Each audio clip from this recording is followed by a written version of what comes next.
நம்ம நாள்தோறும் ஆனந்த ஆரம்பத்தில் சுவைமிகு செய்திகளை நேர்த்திபட சிந்தித்து வருகின்றோம். அவ்வப்போது எளிமையான ஆன்மீக கதைகள், வாழ்வியல் நெறிகளையும் நாம் பார்த்து வருகின்றோம். இன்றைக்கி நம்ம பார்க்க போகிறது இறைவனை மையப்படுத்திய ஒரு அற்புதமான கட்டுரை படித்தேன். எதையும் பெரிதுபடுத்தாதீர்கள். முற்றும் துறந்த முனிவருக்கும் குறை காண்பவர்கள் உண்டு. வாழ்ந்தாலும் ஏசும், தாழ்ந்தாலும் ஏசும். இதெல்லாம் நம்ம கேட்டு கேட்டு உள்ளம் பழுதாயிடுச்சு. நீங்கள் சுவாமி விவேகானந்தர் உங்களுக்கு தெரியும், பெரிய புரட்சியாளர்.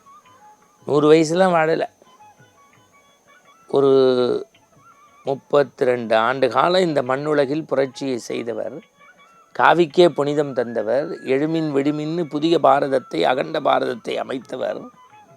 அவருடைய சகோதரி ஒரு முறை இறந்து கிடக்கிறாங்க. அதை பார்த்துட்டு கதறி அழறார் சார். பக்கத்தில் இருக்க நண்பர்கள் சொல்கிறாங்க, உன்னைய ஞானின்னு ஊர் உலகமே கொண்டாடுது, இவ்வளவு முட்டாளாக இருக்கீங்களே, இறப்பு என்பது ஒரு இயற்கை, இதுக்கு போய் அழலாமா? உடனே சுவாமி கேட்குறாரு, நான் என்ன மரக்கட்டையா, ஜடமா? எனக்குன்னு சில உணர்ச்சி இருக்குல்ல, உடனே இப்படி குறை பேசுகிறீங்களே அப்படின்னு மனசில் நினைக்கிறார். யார்? இந்த உலகத்தில் எதையும் துறந்து நேர்பட சிந்தித்து இந்த தேசத்தையே புரட்டி போடுவதற்கு நெம்புகோலாக ஆன்மீகத்தை பயன்படுத்திய சுவாமி விவேகானந்தருக்கே குறை கண்டுபிடித்தவர்கள் நம்ம. அப்போ உங்களை குறைதான் பார்ப்பான். திருச்சுழியிலிருந்து புறப்பட்டு திருவண்ணாமலையில் ஐக்கியமாகி எல்லாவற்றையும் துறந்த பற்றற்ற ரமண மகரிஷி சொல்கின்றார், தூரத்தில் இருப்பவர்களை விட நம்மை சுற்றி இருப்பவர்கள் குறை காண்பதில் கெட்டிக்காரர்கள். அப்படியேப்பா. இடைக்காட்டார்னு ஒரு சித்தர் இருந்தார்.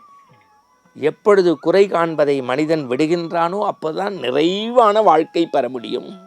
இந்த இரு பிறவிக்கு இரு மாதிரி சிந்தையாலும் தொடேன்னு சொன்ன ராமனை புகழை பேசக்கூடிய நாம், நின் பிரிவினும் சுடுமோ அப்பெருங்காடுன்னு சொன்ன அன்னை சீதாவையே தீக்குழியில் இறக்க செய்த சமூகம் அல்லவா? குறைகளை பெரிதுபடுத்தாதீர்கள். நான் இப்படி பார்க்குறேன். பட்டினத்து சுவாமிகளுடைய வாழ்க்கை வரலாறு உங்களுக்கு தெரியும். தாயாரை பற்றி அவர் எழுதிய 2 திங்களாய் அங்கமெல்லாம் நொந்து பெற்ற அடேப்பா. வாழ்க்கையில் ஒரு முறையாவது பட்டினத்து சுவாமிகளுடைய வாழ்வியலை படிக்கணும்.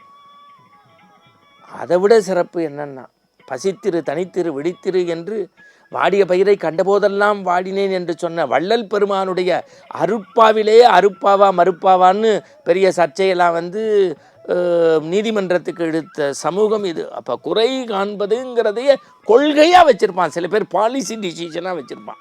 நீங்கள் தான் இக்னோர் பண்ணணும். அதுதான் இறைவனுக்கு ஏற்றதுங்கிறான். எப்படி? ஒன்றும் இல்லை, பட்டினத்து சாமிகள் வயல்வெளி இருக்குது பாருங்கள், அதில் மேடு மேடாக முள்ளு முள்ளாக இருக்கும். அந்த எல்லாத்தையும் பறித்ததற்கு பிறகு அதில் தலை வச்சு படுத்துக்கிட்டு இருந்தார். 2 பெண்மணிகள் பேசிக்கிட்டு போனாங்க. இவரை பெரிய சாமி ஞானிங்கிறாங்க பட்டினத்தார.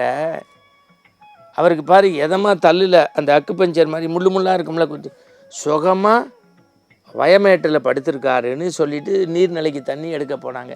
இது சாமி காதில் விழுந்துடுது. ஆகா, அவங்க சொல்கிறது சரிதான் அப்படின்னு இறங்கி தொண்டை விரித்து கையை விரித்து இப்படி படுத்திருந்தார்.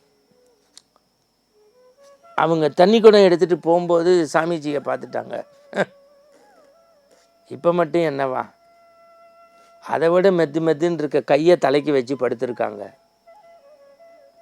அடுத்த நாள் சுவாமி பார்த்தாரு, முள்ளு மாதிரி இருக்கக்கூடிய வயல் வரப்பில் படுத்திருந்தாலும் அப்படி சொல்கிறா, கையை தலைக்கு வச்சுருந்தாலும் இப்படி சொல்கிறான்னு துண்டை விரித்து நின்று அயர்ந்த சேனத்தில் இல்லாமல் அப்படி அமர்ந்த சேனத்தில் உட்காந்து கண்ணை மூடிட்டு இருந்திருக்காரு. அவங்க 2 பேரும் மறுநாள் தண்ணி குடத்துக்கு போகும்போது சாமி அப்படியே கண்ணை மூடி தியானம் பண்ணியிருக்காரு.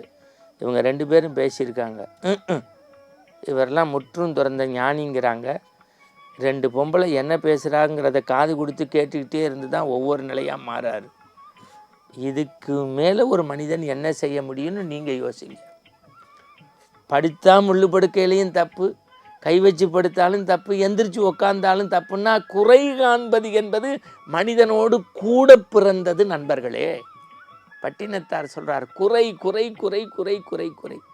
நீங்கள் வெள்ளை பேப்பரை கொடுத்து பாருங்க, அதில் உள்ள சிறப்பை மனிதன் விட்டுருவான். கொஞ்சோண்டு கருப்பு புள்ளி இருக்கும், கருப்பு புள்ளியை பூத கண்ணாடி வச்சு பார்ப்பான்.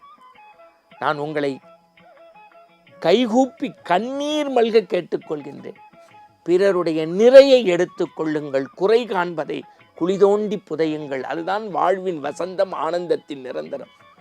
நீங்கள் விஷ்ணு சகஸ்ரநாமம் சொல்வதோ, சிவபுராணம் சொல்வதோ, கந்தசஷ்டி கவசம் சொல்வதோ, ராமாயணத்தை ஒப்பிப்பதோ அல்லது நாராயணியம் படிப்பதோ முக்கியமல்ல. பிறருடைய குறைகளை பெரிதுபடுத்தாமல் நிறையை ஏற்றுக்கொள்வரே நிறைவான ஆனந்தமான வாழ்க்கையை அடைவீர்கள் என்பதையே இன்றைய ஆனந்த ஆரம்பத்தின் கருப்பொருளாக சொல்கின்றேன். மீண்டும் நாளை காலை விடியலுக்கு உங்களை சந்திப்போம். வணக்கம்.